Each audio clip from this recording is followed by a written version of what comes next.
Yes we are live now. Hello दोस्तों, आप सभी का स्वागत है आज की वीडियो में। आज की वीडियो में बात करेंगे जो कि कई बच्चे कह रहे थे कि सर मेरा थोड़ा ईवीएस है ना वो थोड़ा सा कमज़ोर है, तो ईवीएस की आप ज़्यादा से ज़्यादा क्लास लिया कीजिए। तो मैं आपके लिए आज ईवीएस यानी कि पर्यावरण अध्ययन के मोस्ट इंपॉर्टेंट 20 क्वेश्चंस लेके आया हूँ जो कि आपके सीटेट पेपर 1 या कुछ एग्जाम्स जैसे कि केवीएस वगैरह में आपके पर्यावरण अध्ययन पूछे जाते हैं। Like CTET, KVS, NVS, UP TET, MP TET, super TET या किसी भी टेट एग्जाम्स की तैयारी कर रहे हो तो वहां पर आपको ये कहीं ना कहीं मदद में करेगा आपको क्रैक करने के लिए। ओके, तो जल्दी से एक बार सारे बच्चे लाइव आ जाइए और एक बार जल्दी से सेशन को लाइक और शेयर जरूर कर दीजिए ताकि ज़्यादा से ज़्यादा बच्चे इस सेशन से जुड़ सकें। जब तक मैं आपके मैसेज यानी कि कमेंट्स को रीड आउट करता हूँ कि बच्चे क्या कारस्तानी कर रहे हैं, फिर आप अपनी क्लास यानी कि क्वेश्चंस के ऊपर चलते हैं। ओके, बच्चे धीरे धीरे जुड़ने लगे हैं। क्यों ऑफलाइन हो सर? मैं तो ऑनलाइन हूँ डियर, ऑफलाइन कहाँ हूँ। बिल्कुल, how you are sir? Great Umesh ji. पहले तो सभी जुड़ जाइए और सभी को very very happy mother's Day, क्योंकि आज माँओं का दिन है जो कि माँ आप सभी को पता है काफ़ी सपोर्ट करती हैं फैमिली मेम्बर्स में। ओके, तो सभी को happy happy happy mother's day. Okay, चलिए आज का अपना सेशन स्टार्ट करते हैं। बच्चे जुड़ रहे हैं, धीरे धीरे जुड़ते रहेंगे। तो आज का पहला क्वेश्चन देखो यहाँ पर ये है, वो किस चीज़ के ऊपर है? तो वेट लिफ्टर यानी कि जो भारोत्तोलक होते हैं उनके को प्रिय ज़्यादा मांसपेशियाँ और बॉडी मास यानी कि जो बॉडी मास होता है बनाने की आवश्यकता होती है। इस उद्देश्य के लिए उन्हें ऐसा आहार लेने की आवश्यकता है जो डैश से भरपूर हो। तो आपके जो वेट लिफ्टर होते हैं यानी कि जो हमारे वेट लिफ्टर होते हैं, चैंपियनशिप होते हैं, बिल्कुल प्रीवियस ईयर के क्वेश्चन ही है डियर, आपके मिक्सअप है, टेंशन मत लो आप इस चीज़ के लिए। ओके, चलिए, तो जो वेट लिफ्टर होते हैं उनकी मांसपेशियों की यानी कि बॉडी मास जो होता है उनको वृद्धि करने के लिए, बढ़ाने के लिए आवश्यकता होती है। उसको किस आहार की जरूरत होती है? कार्बन डाइऑक्साइड्स की, वसा से भरपूर की, विटामिन की भरपूर की या प्रोटीन से भरपूर की। ओके, काफ़ी बच्चे कह रहे हैं इसका कार्बोहाइड्रेट और काफ़ी बच्चे इसका कह रहे हैं प्रोटीन। तो डियर ओके, कोई बात नहीं डियर, जो सी चीज़ें आती हैं वो सारी चीज़ें करवाई जाएंगी, उसकी टेंशन आप मत लो। ओके, तो इसका आंसर जिस बच्चे ने फोर्थ लगाया हो प्रोटीन, वो बिल्कुल सही है, क्योंकि प्रोटीन जो है एक बॉडी बिल्डर का कार्य करता है, यानी कि बॉडी को बिल्ड करने के लिए, वो मांसपेशियों को वृद्धि करने के लिए वो मदद करता है। ओके, कार्बोहाइड्रेट नहीं होगा, इसका प्रोटीन होगा। जिस बच्चे ने इसका प्रोटीन लगाया है वो बिल्कुल सही आंसर होगा। ओके, ध्यान रखिएगा, कार्बेट कभी भी बॉडी मास को वृद्धि करने में, मजबूत करने में या बॉडी बिल्डिंग का कार्य वो नहीं करता, वो प्रोटीन करता है। तो ऑप्शन नंबर 4 इसका बिल्कुल सही आंसर होगा। ओके, और बैकग्राउंड से अगर कोई नॉइज आ रही हो तो उसको अवॉइड करिएगा, क्योंकि काफ़ी तेज यहाँ पर तूफान चल रहा है जिसकी वजह से काफ़ी खड़बड़ बड़ गड़गड़ हो रही है। ओके, चलिए नेक्स्ट क्वेश्चन सेकंड। क्या बोल रखा है सेकंड में कि रेखा की माँ डैश के लिए रोजाना तालाब से लाए पानी में फिटकरी, आपने देखा होगा जहाँ पर आप शेविंग वगैरह या फिर नाई की दुकान में जाते हो, सैलून में, तो फिटकरी का इस्तेमाल करता है। तो फिटकरी जो है वो पानी में डालती है, तालाब से लाए हुए पानी में। ऐसा वो क्यों करती है? क्योंकि जो पानी के अंदर हल्के निलंबित अवयव है उनको अवसादित यानी खत्म करने के लिए, कठोर जल को मृद जल यानी कि जो आपका सॉल्टी वाटर है उसको पीने लायक यानी कि मीठे पानी में परिवर्तित करने के लिए, या पानी में मौजूद रोगाणु को खत्म करने के लिए, या पानी को रंग रहित करने के लिए। तो जल्दी से बताइए क्या होगा इसका आंसर। ये वाला आपका तो प्रीवियस ईयर में काफ़ी बार पूछा जा चुका है, इसका आंसर तो बिल्कुल सही बच्चों को देना ही देना चाहिए। ओके, काफ़ी बच्चे इसे कहते हैं कि पानी में मौजूद रोगाणु को खत्म करने के लिए, और कई बच्चे इसका आंसर कह रहे हैं हल्के निलंबित यानी कि फर्स्ट, ऑप्शन नंबर फर्स्ट इसका। तो ध्यान रखिएगा, जिस बच्चे ने इसका ऑप्शन नंबर फर्स्ट लगाया है वो बिल्कुल सही आंसर होगा कि पानी के अंदर जो हल्के निलंबित अपद्रव्य है ना उनको खत्म करने के लिए फिटकरी काम में आती है। उनके अंदर जो रोगाणु होते हैं भरपूर मात्रा में, उनको खत्म करने में वो काम नहीं आता, वो हल्के निलंबित जो होते हैं पानी के अंदर उनको खत्म करने में वो काम आता है। ओके, बच्चे यहाँ पर यही कंफ्यूज हो गए, फिटकरी या फिर क्लोरीन। क्लोरीन एक अलग चीज़ है, फिटकरी एक अलग चीज़ है। ओके, दोनों चीज़ को ध्यान रखिएगा। फिटकरी केवल हल्के निलंबित अपद्रव्य को खत्म करने में वो मदद करेगी तालाब से लाए पानी में। ओके, तो ऑप्शन नंबर फर्स्ट जिस बच्चे ने लगाया है वो करेक्ट है इसका आंसर। चलिए नेक्स्ट क्वेश्चन की ओर चलते हैं। नेक्स्ट क्वेश्चन ये रहा आपके सामने। क्या बोल रखा है कि खाद्य श्रृंखला की संकल्पना को पढ़ाने में या पढ़ने में विद्यार्थियों की अधिकतम भागीदारिता के लिए निम्नलिखित में से कौन सी शिक्षण व्यूह रचना सबसे प्रभावशाली होगी। क्या पढ़ाना चाहते हो आप? खाद्य श्रृंखला। तो उसके लिए आप पढ़ाने के लिए विद्यार्थियों के ज़्यादा से ज़्यादा उसमें इन्वॉल्वमेंट हो, उसमें सर इतना हिंदी समझ नहीं आता है। ओके कोई बात नहीं सर, क्लासेस कब से स्टार्ट हुई हैं? तो डियर मैं आपको बता तो रहा हूँ, हर रोज़ जो क्लास टाइमिंग होती है हमारी, कई बच्चों को तो क्लास टाइमिंग नहीं पता, तो क्लास टाइमिंग ध्यान रखिएगा 12:15 यानी कि 12:15 से स्टार्ट होती है, और शाम को जो क्लास होती है हमारी वो कितने बजे होती है? तो वो शाम को 4 बजे क्लास होती है। ओके, तो इस बात का ध्यान रखिएगा, दोपहर में 12:15 पर और शाम को 4 बजे ये 2 क्लास होती है। ओके, और कई बच्चे कह रहे हैं कि सर इतनी हिंदी समझ में नहीं आती, तो कोई बात नहीं, हिंदी समझ में नहीं आती, वैसे तो हम हिंदी परिवेश के रहने वाले हैं, कई बच्चों को नहीं आती, तो उसके लिए क्या कर सकते हैं? तो उसके लिए मैं हिंदी और इंग्लिश दोनों में टाइप करवा सकता हूं। तो आप बताइए, हिंदी और इंग्लिश दोनों में टाइप करवाना है कि हिंदी में ही ठीक है?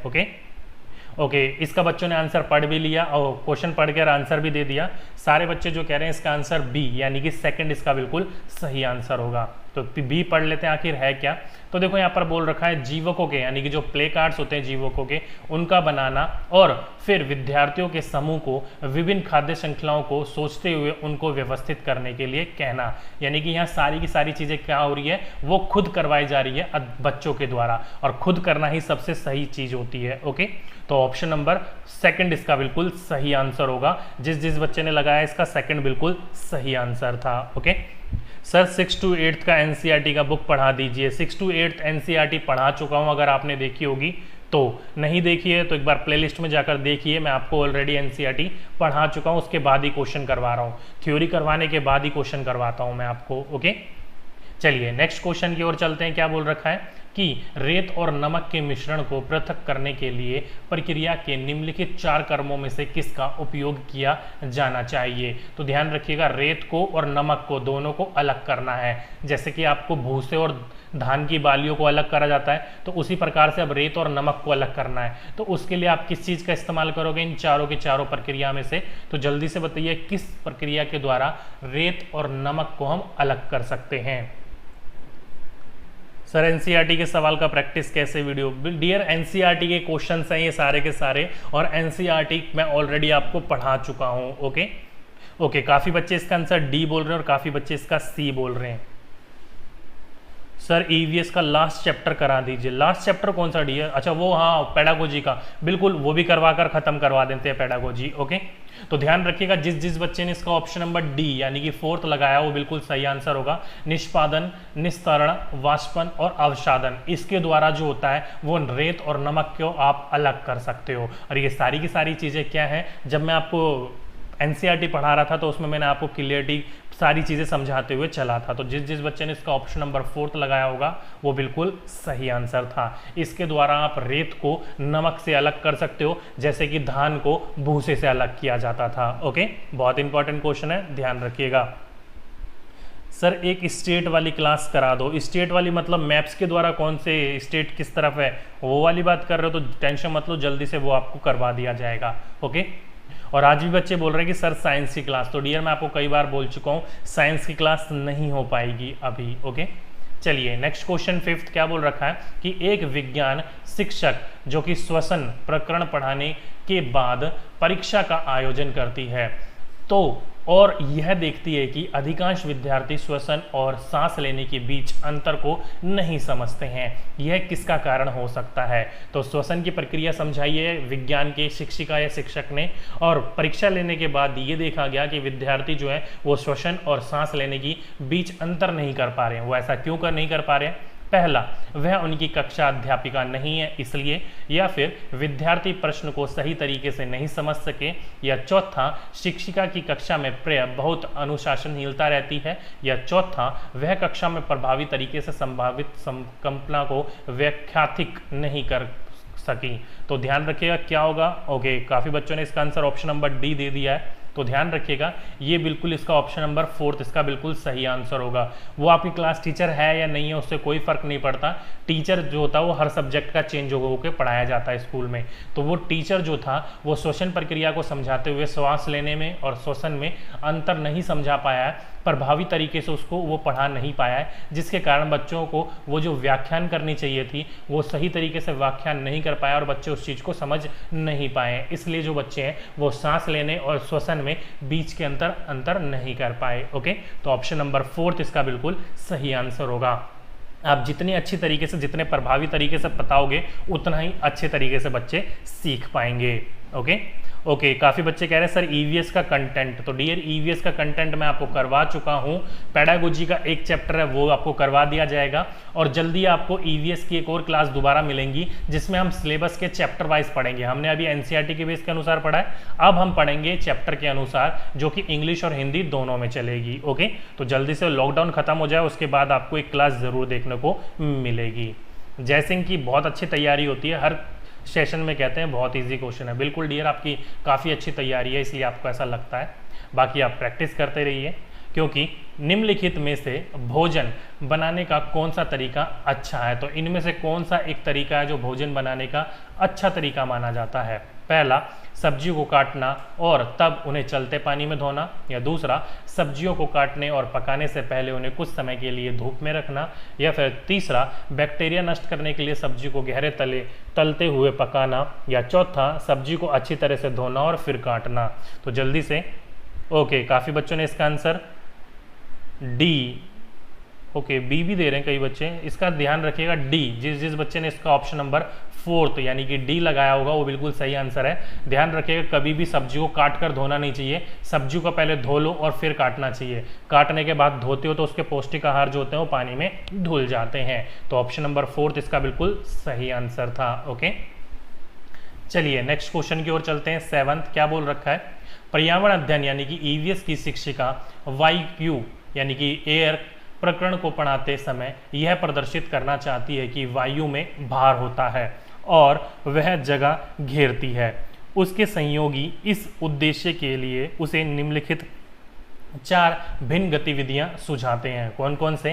पहला, खाली उल्टा, जो कि बीकर होता है, यहाँ पर हल्का सा मिसप्रिंट हो गया, यहाँ पर बाकरी हो गया है। ओके, पानी की सतह के ऊपर रखें और उसे नीचे धकेलें। इसे क्या कर लो आप, बीकर कर लो। ओके, आगे है आपका स्ट्रोक के माध्यम से जूस को खींचना, जो स्ट्रो होता है उसके माध्यम से। अगला है गुब्बारे में हवा भरना, या फिर नेक्स्ट है 2 भरे हुए गुब्बारे एक छड़ से बांध तथा समवस्था में ले जाएं, तथा यानी कि बराबर इक्वल व्यवस्था में ले जाएं और तब किसी एक गुब्बारे को फोड़ दें। तो उपयुक्त गतिविधि में से कौन सी गतिविधियां वांछनीय परिमाणों का प्रदर्शित करेगी? तो इससे कहने का मतलब है यहाँ पर इस चारों प्रक्रिया के अंदर से कौन सी वो प्रक्रिया है जिसके द्वारा हम ये चेक कर सकें कि वजन होता है पवन में यानी कि एयर में। ओके, बच्चे अभी भी कह रहे हैं सर संस्कृत की प्रीवियस ईयर पेपर टेलीग्राम पर मिल सकते हैं क्या? डियर, वो एप्लीकेशन पर अपलोड है। प्रीवियस ईयर वो जो पेपर होते हैं वो मुझे नहीं पता, अगर आपको चाहिए तो वो ऑनलाइन आपको डाउनलोड मिल जाएंगे। गूगल पर बहुत सर्च मारोगे तो मिल जाएगा उस चीज़ को। ओके, अगर आपको टेस्ट लगाने हैं तो एप्लीकेशन पर अपलोड करवा दिए गए हैं, आप टेस्ट लगा सकते हो उसमें। ओके, तो इसका जो सही आंसर होगा बताइए क्या होगा? काफ़ी बच्चे इसका ए आंसर बता रहे हैं, तो ध्यान रखिएगा जिस बच्चे ने इसका ऑप्शन नंबर ए लगाया है वो बिल्कुल सही है, ए और डी। क्योंकि खाली बीकर को आप जब पानी में की सतह के ऊपर रखते हो, या मग्घे को ही रख लो, आप नहाते हो जिससे, उसको आप नीचे की तरफ धकेलोगे ना तो उसको धकेलने में जोर लगेगा। तो क्यों? क्योंकि उसमें हवा एयर भर जाएगी और साथ ही साथ में 2 गुब्बारे को आप समान अवस्था में लेकर आते हो और एक गुब्बारे को फोड़ देते हो तो दूसरा वाला अपने आप नीचे की तरफ झुक जाता है। तो इसमें आपको ये पता चल जाता है कि वायु में जो होता है वो वजन होता है। इसलिए ऑप्शन नंबर ए और डी इसका बिल्कुल सही आंसर होगा। आप स्ट्रो के माध्यम से जूस खींचोगे तो उससे पता थोड़ी चलेगा, या फिर गुब्बारे में हवा भरोगे तो उससे थोड़ी पता चलेगा। ओके, तो इसलिए ऑप्शन नंबर ए और डी जिस बच्चे ने लगाया था ऑप्शन नंबर फर्स्ट वो बिल्कुल सही आंसर होगा।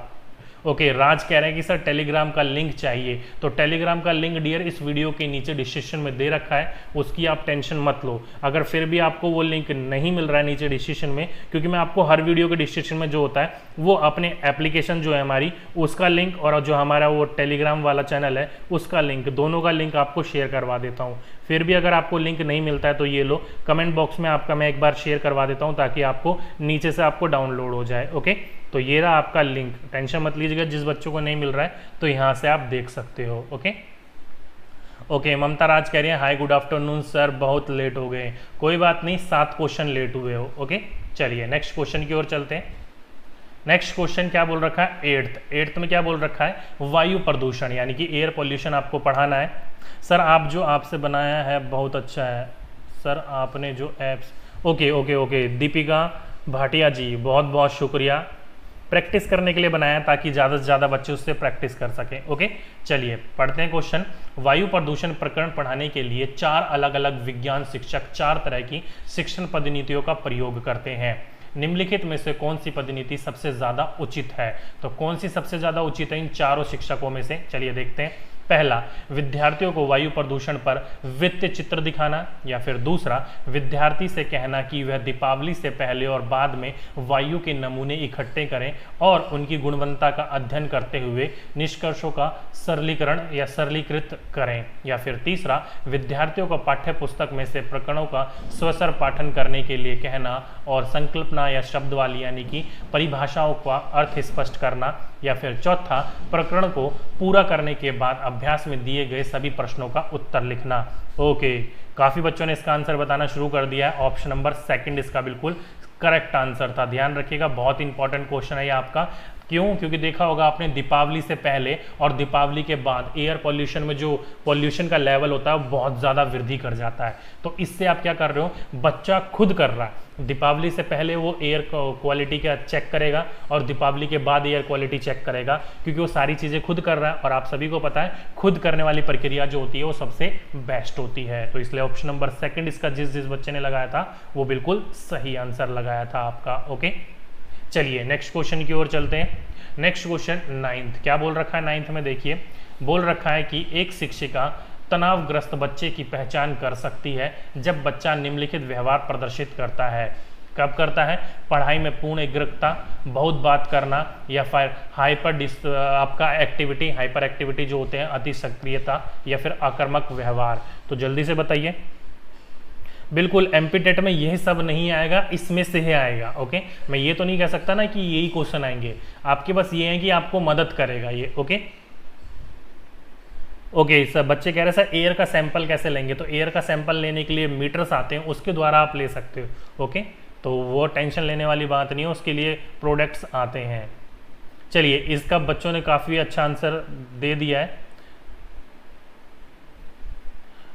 पीडीएफ को ये इन क्वेश्चन का पीडीएफ क्या करना है डियर? पीडीएफ नहीं होगा क्वेश्चनों का, पीडीएफ वो होगा आपका एप्लीकेशन पर सारी की सारी चीजें मिल जाएंगी आपको प्रैक्टिस करने के लिए। ओके आक्रामक व्यवहार, देखिए ऑप्शन नंबर 4 जो होगा वो एग्रेसिव बिहेवियर, जिस बच्चे ने लगाया था, क्योंकि तनावग्रस्त जो बच्चा होता है वो हर किसी से लड़ने झगड़ने के लिए तैयार रहता है। आक्रामक व्यवहार होता है, एग्रेसिव उसका बिहेवियर होता है। तो ऑप्शन नंबर 4 जिस बच्चे ने लगाया था वो बिल्कुल सही आंसर लगाया था इसका। ओके चलिए नेक्स्ट क्वेश्चन की ओर चलते हैं। नेक्स्ट क्वेश्चन देखिए क्या बोल रखा है 10th में कि पानी के साथ प्रयोग करते हुए ज्योति यह देखती है कि स्टील की खाली कटोरी पानी पर तैरती है लेकिन लोहे की एक छोटी कील डूब जाती है। इसे डैश तथ्य द्वारा व्याख्यात किया जा सकता है। तो किसके द्वारा व्याख्यात किया जा सकता है इसको? पहला, स्टील की कटोरी पर लगने वाला बल उसके भार की तुलना में ज़्यादा है जबकि लोहे की कील पर लगने वाला बल उसके भार की तुलना में कम है। या फिर दूसरा, लोहे की कील पर लगने वाला बल उसके भार की तुलना में ज़्यादा है जबकि स्टील की कटोरी पर लगने वाला बल उसके भार की तुलना में कम है। या चौथा, लोहा पानी की तुलना में भारी है और स्टील पानी की तुलना में हल्का है। या फिर लास्ट, लोहा पानी की तुलना में हल्का है और स्टील पानी की तुलना में भारी है। तो जल्दी से बताइए क्या होगा इसका आंसर। ये वाला क्वेश्चन मैं आपको जब एनसीईआरटी पढ़ा रहा था उस टाइम भी आया था, उस टाइम भी मैंने आपको अच्छे से एक्सप्लेन करा था ये वाला क्वेश्चन। ओके काफ़ी बच्चे इसका मिक्स आंसर दे रहे हैं, ए बी सी सबों ने सभी के ऑप्शन दे दिए हैं। तो मैं आपको बता देता हूं, ध्यान रखिएगा, जब पानी में आप स्टील की खाली कटोरी पानी पर जब रखते हो ना तो उसकी भार जो होता है ना उसकी तुलना में, यानी कि कटोरी की जो भार होती है ना वो पानी की तुलना में क्या होता है, वो ज़्यादा और कम होने के कारण होता है। यानी कि स्टील की कटोरी पर लगने वाला जो बल होता है उसकी भार की तुलना में क्या होता है, ज़्यादा होता है, जिसके कारण स्टील की कटोरी तैरती है। और लोहे की कील पर लगने वाला बल जो होता है उसकी भार की तुलना में वो अधिक होता है। क्यों? क्योंकि जो पूरा का पूरा सरफेस यानी कि पूरा का पूरा जो जगह जगह घेरती है ना, वो कील कम घेरती है और कटोरी ज़्यादा घेरती है, इसलिए वो तैरती है कटोरी और लोहे की कील डूब जाती है। ओके, घनत्व वाली चीज़ मैंने आपको समझाई थी, तो ऑप्शन नंबर फर्स्ट जिस जिस बच्चे ने लगाया था वो बिल्कुल सही आंसर था आपका। ओके, एप्लीकेशन का नाम क्या है सर जी? तो जय सिंह जी, एप्लीकेशन अभी इतनी मशहूर नहीं है कि नाम सर्च मारोगे और प्ले स्टोर में आपको मिल जाएगी, तो उसका लिंक मैंने आपको शेयर करवा दिया है। नहीं आपको पता लिंक, तो दोबारा मैं आपको नीचे जो कमेंट बॉक्स आ रहा है उसमें शेयर करवा देता हूँ, 2 मिनट आप होल्ड कीजिए।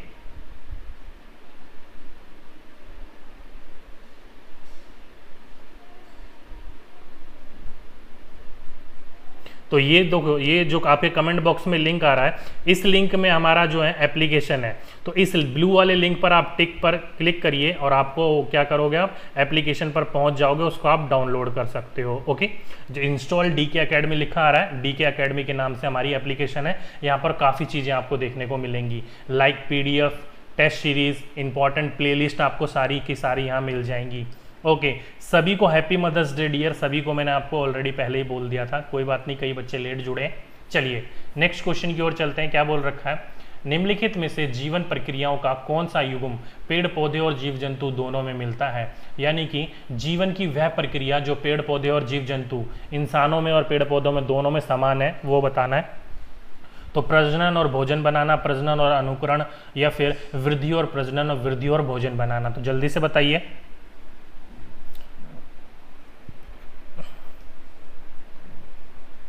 ओके, काफ़ी बच्चे इसका सी आंसर बता रहे हैं और काफ़ी आंसर इसका बी यानी कि थर्ड और फोर्थ बता रहे हैं। तो जल्दी से बताइए बच्चे इसका क्या क्या आंसर हो सकता है। सी और फोर्थ अब तक आ चुके हैं आंसर। चलिए मैं बता देता हूँ, इसका ध्यान रखिएगा। जिस जिस बच्चे ने इसका ऑप्शन नंबर थर्ड लगाया है, वृद्धि और प्रजनन, तो ये आपका बिल्कुल सही आंसर है। वृद्धि जो होती है पौधे भी करते हैं, इंसान भी करते हैं, और प्रजनन जो होता है वो पौधे भी करते हैं और इंसान भी करते हैं, जिसे पॉलिनेशन कहा जाता है पौधों की परिभाषाओं में। ओके, तो ऑप्शन नंबर थर्ड जिस जिस बच्चे ने इसका लगाया था वो बिल्कुल सही आंसर लगाया था आपका। ओके, चलिए नेक्स्ट क्वेश्चन की ओर चलते हैं। 12th क्या बोल रखा है 12th में कि एक अंजलि है, तो अंजलि की सहेली दांतों के श्रेय यानी कि उनको खराब होने के लिए बचाने के लिए निम्नलिखित 4 तरीके बताती हैं। कौन कौन सा? दिन में 2 बार ब्रश करना, या फिर इनेमल जो कम ना हो इसके लिए आप क्या कर सकते हो, ब्रिज पहनना, मतलब जो वो रिंग्स होते हैं वो पहनना, या मिठाई या चॉकलेट या कार्बन डाइऑक्साइड वाले जो युक्त पदार्थ होते हैं उसको कम लेना या ना लेना के बराबर, या फिर हर खाने के बाद कुल्ला करें। तो अंजलि को उपयुक्त तरीकों में से किसका अनुपालन करना चाहिए? तो किसका करना चाहिए? सी, डी और ए, डी, ए और बी। ये और वाला यहाँ से मिसप्रिंट है, इसको हटा दो। ओके, ए और सी, बी, सी और डी। तो जल्दी से बताइए क्या इसका बिल्कुल सही आंसर होगा। ओके, काफ़ी बच्चों ने इसका आंसर बी बताया और काफ़ी बच्चों ने इसका आंसर सी बताया है। तो इसका करेक्ट आंसर मैं बता देता हूँ, ऑप्शन नंबर फर्स्ट। जिस जिस बच्चे ने बताया वो बिल्कुल सही आंसर बता होगा। क्यों? क्योंकि देखो ऑप्शन नंबर सी, डी और ए, यानी कि ए जो है दिन में 2 बार ब्रश करना, हमारे मम्मी पापा भी कहते हैं दिन रात ये बात, तो ऑप्शन नंबर फर्स्ट बिल्कुल सही है, दांतों को बचाने के लिए। दूसरा होगा इनिमल, जो दांत में ब्रिज लगाए जाते हैं, यानी कि जो ब्रेजेस लगाए जाते हैं, वो तार लगाए जाते हैं, उसको दांत को सीधा करने के लिए लगाए जाते हैं, ना कि खराब होने के लिए। ओके, तो ऑप्शन नंबर सेकंड तो यहाँ से बिल्कुल ही गलत हो गया। थर्ड है मिठाई, चॉकलेट, कार्बन डाइऑक्साइड वाली जो पदार्थ होते हैं ये दांतों को खराब करने के लिए होते हैं, इसलिए इनका कम उपयोग करना, इसलिए ये भी सही है। और हर खाने के बाद आपको कुल्ला करना चाहिए ताकि जो मुंह में या फिर दांतों में कुछ फंस जाता है वो निकल जाए, इसलिए ऑप्शन नंबर फर्स्ट इसका बिल्कुल सही आंसर था। जिस जिसने लगाया वो बिल्कुल सही आंसर होगा आपका। ओके सर, सीटेट की तैयारी के लिए कुछ स्पेशल ट्रिक बताइए। डियर, स्पेशल ट्रिक जो कि आपको हिंदी हो, साइकोलॉजी हो, उसके लिए मैं आपको टेंशन मत लो, जल्दी ट्रिक बताऊंगा कि आपको किस प्रकार से क्वेश्चन को टैकल करना चाहिए ताकि आपका वो क्वेश्चन सही हो 99.9%। 1% तो कम हो सकता है ना। ओके, टैग वर्ड्स वाले सारी की सारी वीडियोस बताऊंगा, टेंशन मत लो आप। ओके, चलिए नेक्स्ट क्वेश्चन 13 क्या बोल रखा है, नीचे दिए गए वेन आरेखा का अध्ययन कीजिए। तो ये आपका एक फिगर दे रखा है जिसमें से ये वाला जो सर्कल है वो कह रखा है कि जमीन पर रहने वाले जीव जंतु है, ये वाला जो सर्कल है उसमें बोल रखा है कि पानी में रहने वाले जीव जंतु है, और ये वाला जो सर्कल है इसमें बोल रखा है आपका एक अंडे देने वाले जीव जंतु है। आगे बोल रखा है कि निम्नलिखित में से कौन सा जीव जंतु एक्स में रखे जा सकते हैं, यानी कि ये वाला जो फिगर है बीच वाला एक्स वाला, इसमें कौन कौन सी जानवर या जीव जंतु रखे जा सकते हैं। पहला ईल, दूसरा शार्क, तीसरा मछली या चौथा मगरमच्छ। तो जल्दी से बताइए क्या होगा इसका सही आंसर। ओके, काफ़ी बच्चों ने इसका फोर्थ आंसर यानी कि डी देना शुरू कर दिया है। ठीक है, जिस जिस बच्चे ने इसका डी यानी कि फोर्थ दिया वो बिल्कुल सही आंसर है, क्योंकि मगरमच्छ जो है वो एक ऐसा जीव जंतु है जो जमीन पर भी रहता है, पानी में भी रहता है और वो अंडे भी देता है। ओके, तो ऑप्शन नंबर फोर्थ इस हिसाब से बिल्कुल सही आंसर होगा, क्योंकि फोर्थ जो होगा वो एक ऐसा जीव जंतु है जो तीनों की तीनों प्रक्रियाओं में मैच खाता है और हमें वही चीज ढूंढना चाहिए। ओके सर, कौन कौन से टाइम में ऑनलाइन क्लासेस चलती है? तो डियर 12:15 पर दोपहर में और शाम को 4 बजे हमारी ऑनलाइन क्लास चलती है। ओके, चलिए नेक्स्ट क्वेश्चन क्या है आपका 14th। क्या बोल रखा है? डैश के लिए मछली घर यानी कि जो एक्वेरियम में हवा पंप लगाया जाता है या रखा जाता है वो क्यों रखा जाता है? तो किसके लिए रखा जाता है? जलीय पौधों को अधिक कार्बन डाइऑक्साइड उपलब्ध कराने के लिए, अधिक ऑक्सीजन को पानी में घुलने देने के लिए, मछली घर यानी कि एक्वेरियम की शोभा बढ़ाने के लिए, या पानी को साफ करने के लिए। तो जल्दी से बताइए क्या होगा इसका बिल्कुल सही answer. Okay, option number fourth काफी बच्चे कह रहे हैं और कई बच्चे इसका फर्स्ट आंसर कह रहे हैं। सर ईवीएस का पीडीएफ जो होगा वो आपको टेलीग्राम वो हमारा जो एप्लीकेशन है उस पर मिलेगा। कोई से भी पीडीएफ वो आपको एप्लीकेशन पर मिलेगी। ये रहा एप्लीकेशन का लिंक, इसको जाकर आप डाउनलोड कर सकते हो। ओके, काफ़ी बच्चे ने इसका आंसर सही दिया है। ऑप्शन नंबर सेकंड इसका बिल्कुल सही आंसर होगा, क्योंकि जो एक्वेरियम में पानी रखा जाता है ना वो रुका हुआ पानी होता है और रुके हुए पानी में ऑक्सीजन घुलना नामुमकिन होता है, इसलिए ऑक्सीजन घुलने के लिए वो पंप लगाया जाता है ताकि मछली सांस ले सके। ओके, तो ऑप्शन नंबर सेकंड जिस बच्चे ने लगाया था वो सही आंसर था। नेक्स्ट क्वेश्चन क्या बोल रखा है 15। क्या बोल रखा है कि जब एक मछली को पहले से उबले लेकिन कमरे के तापमान पर ठंडे किए गए पानी के भरे एक्वेरियम में डाला जाता है तो वह मर जाती है। ऐसा इसलिए होता है क्योंकि मछली घर यानी कि एक्वेरियम का पानी ऑक्सीजन रहित है, मछली द्वारा पीने के योग्य नहीं है, खनिज रहित है या मछली के तैरने के योग्य नहीं है। तो जल्दी से बताइए इसका आंसर क्या होगा। ओके, 15 का थर्ड बताना शुरू कर दिया बच्चों ने। ओके, शिव कुमार कह रहे हैं sir question number 10th explain कर दीजिए। तो डियर अभी 10th जो है वो निकल चुका है, आप एक बार पूरे क्वेश्चन को लगाइए फिर 10th को भी एक्सप्लेन कर देंगे, उसकी टेंशन आप मत लीजिए। अभी एग्जाम जो होगा वो पोस्टपोन होगा कि नहीं होगा कोई गारंटी नहीं है अभी। आप अभी ये सोच कर चलो कि एग्जाम ऑन टाइम है। ओके, तो ध्यान रखिएगा इसका जिसका आंसर ऑप्शन नंबर थर्ड लगाया जिस बच्चे ने वो बिल्कुल सही आंसर है कि आप पानी को गर्म कर कर उसको ठंडा कर कर उसमें मछली डाल रहे हो तो वो खनिज यानी कि जो मछली को पानी में इंपॉर्टेंट खनिज चाहिए होते हैं, मिनरल्स चाहिए होते हैं, वो सारे के सारे आपने उबाल कर नष्ट कर दिए हैं, जिसके कारण मछली जो है उसके अंदर मर जाती है। ओके, ऑक्सीजन रहित तो हो जाता है लेकिन उसके साथ साथ में कुछ और खनिज मिनरल्स होते हैं वो भी नष्ट हो जाते हैं। ओके, केवल ऑक्सीजन ही नष्ट नहीं होता, इसलिए ऑप्शन नंबर थर्ड इसका बेस्ट आंसर था। जिस बच्चे ने इसका ऑप्शन नंबर थर्ड लगाया हो वो बिल्कुल सही आंसर लगाया है आपने। ओके, नेक्स्ट क्वेश्चन 16 क्या बोल रखा है आपका, देखिए कि निम्नलिखित में से कौन सा चांद की सतह की विशेषताओं के बारे में सबसे अच्छा वर्णन करता है। तो चांद की सतह के वर्णन करने के लिए क्या है, पहला पानी नहीं, पर्याप्त हवा, ऊंचे पहाड़, पानी नहीं गहरे खड्डे, या फिर यहाँ पर खड्डों की जगह गहरवा लिख दिया। ओके, ऊंचे पहाड़, हवा नहीं, गुरुत्व नहीं, या फिर पानी नहीं, हवा नहीं, गुरुत्व नहीं, या समतल सतह। तो जल्दी से बताइए अपने चांद के बारे में, चंदा मामा के बारे में सही कौन कौन सा ये वर्णन करता है ऑप्शन।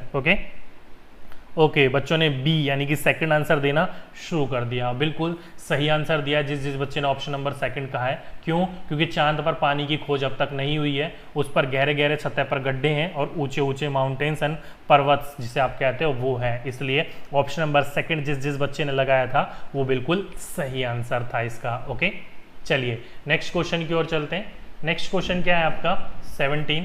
आरती एक पोस्टर पर एक बीमारी की रोकथाम से संबंधित निम्नलिखित सावधानियां पढ़ती है। क्या लिखा हुआ है, अपने आसपास पानी को जमा ना होने दें, पानी के बर्तन, कूलर और टंकियों को साफ रखें, यदि कुछ जगहों पर पानी इकट्ठा हो जाता है तो तेल का छिड़काव करें, फॉर एग्जाम्पल मिट्टी का तेल या पेट्रोल वगैरह, स्वयं के बचाव के लिए जाली यानी कि मच्छरदानी का प्रयोग करें।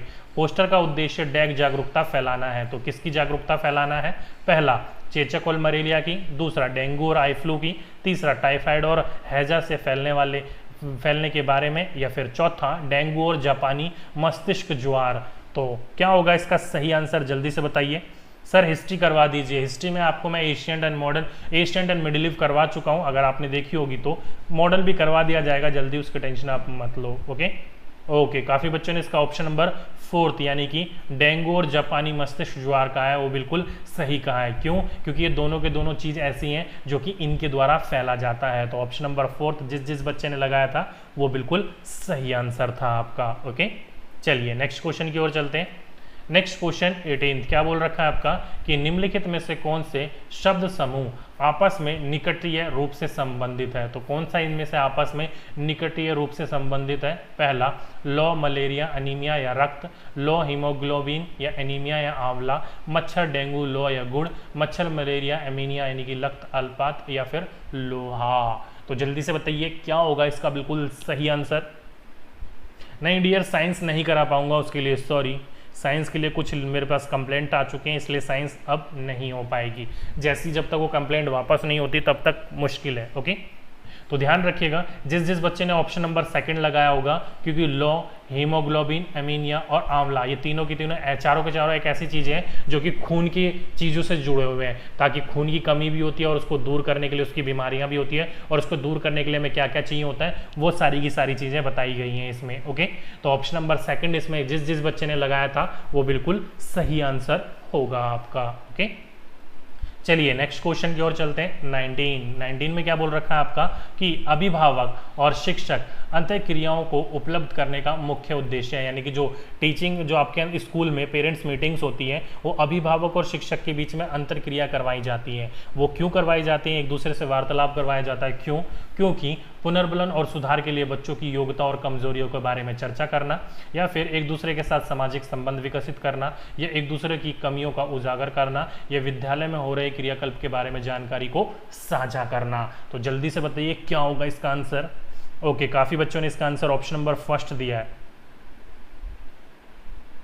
बिल्कुल, जिस बच्चे ने इसका ऑप्शन नंबर ए यानी कि 1 दिया है वो बिल्कुल सही आंसर होगा। क्यों? क्योंकि पेरेंट्स मीटिंग जो होती है वो किस लिए होती है? वो आपको मोटिवेट करने के लिए और सुधार करने के लिए होता है। क्यों? क्योंकि बच्चे की क्या योग्यताएं हैं, बच्चों की क्या कमजोरियां हैं, उसके बारे में टीचर बताएगा, और बच्चा घर पर कैसा करता है, किस प्रकार से व्यवहार करता है, किस प्रकार से रहता है, वो पेरेंट्स टीचर को बताएंगे, जिसके कारण में बच्चों को और अधिक अधिगम करने में आपकी वो मदद करेगा, आपको मोटिवेट करेगा, आपको रीइंस्पोर करेगा। तो ऑप्शन नंबर 1 इसका जिसने लगाया था वो बिल्कुल सही आंसर लगाया था इसका। ओके, चलिए नेक्स्ट क्वेश्चन की ओर चलते हैं, और आज का ये लास्ट क्वेश्चन क्या बोल रखा है कि यह पढ़ाते समय, क्या पढ़ाते समय, तो नीचे की आपकी सारी चीजें कि कुछ समय के लिए खाद्य पदार्थ को किस तरह ताज़ा रखा जा सकता है। राधा अपनी कक्षा में निम्नलिखित अनेक तरीकों की परिगणना करती है। क्या करा है देखिए, उसे कटोरी में रखती है तथा कटोरी को एक खुले बर्तन में रख देती है जिसमें ठंडा पानी है, उसे एक गीले कपड़े में लपेट देती है,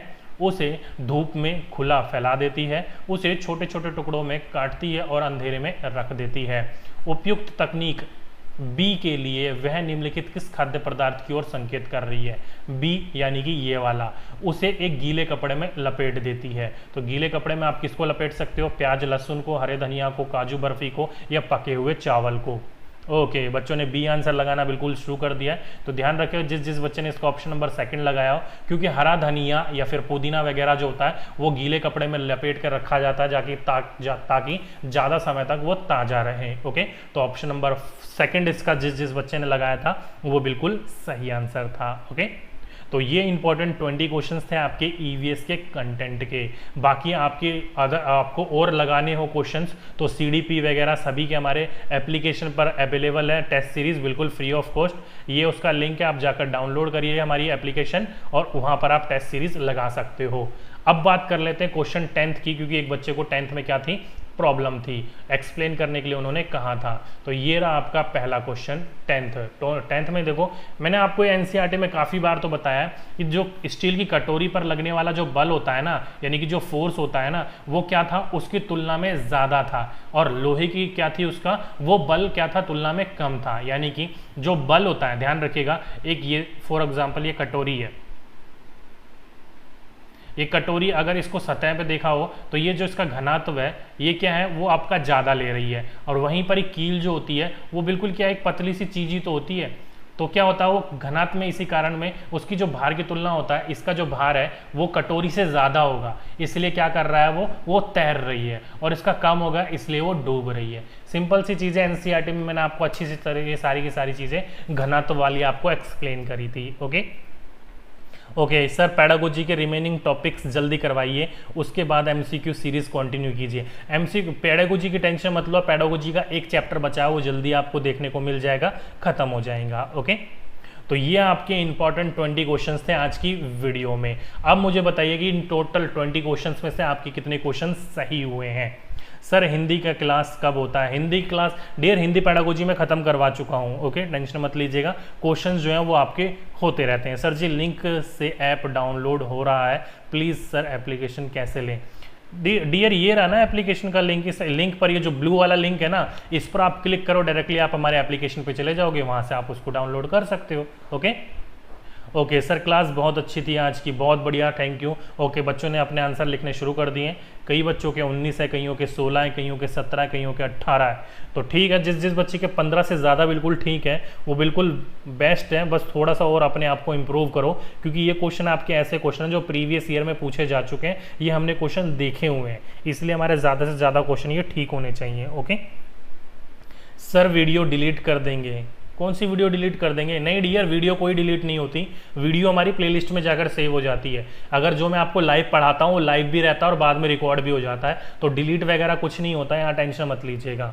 नहीं राजू कुमार, वीडियो डिलीट नहीं करेंगे, वो वीडियो आपकी रहेगी, आप इसे बाद में भी देख सकते हो आप। ओके हाँ, टैग वर्ड की एक अलग से वीडियो दे दूंगा, टेंशन मत लीजिएगा, वहाँ पर आपको सारी की सारी चीज़ें पता चल जाएंगी, खासकर साइकोलॉजी यानी कि सीडीपी और पैडागोजी, क्योंकि मेन तो वही है, और खासकर आपका हिंदी, इन दोनों के टैग वर्ड्स की आपको एक वीडियो जल्दी मिल जाएगी, और इंग्लिश की भी मिल जाएगी, ताकि आपको ये पता चल सके कि एग्जाम में किस प्रकार के क्वेश्चन को आपको टैकल करना है। ओके नहीं राजू जी, आप बहुत बार पूछ चुके, मैं आपको बता चुका हूँ, वीडियो डिलीट नहीं करेंगे, वीडियो आपकी रहेगी, आप बाद में भी देख सकते हो। ओके राजू कुमार तो अपना ये रटे हुए हैं क्वेश्चन को, मैं कई बार बता चुका हूँ, सुन नहीं रहे हैं, अब बस मैसेज पे मैसेज टाइप करे जा रहे हैं। चलिए फिर आज के लिए बस इतना ही रखते हैं, ठीक है।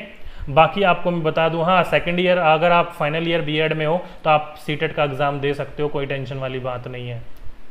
11 ठीक हुए, ऐसी कैसी बात ममता जी, थोड़ी ज़्यादा तैयारी करो आप। साइंस नहीं होगी डियर, ना ही पैडागोजी और ना ही आपका कंटेंट, कुछ भी नहीं होगा साइंस का, उसकी कंप्लेंट आ रखी है मुझे।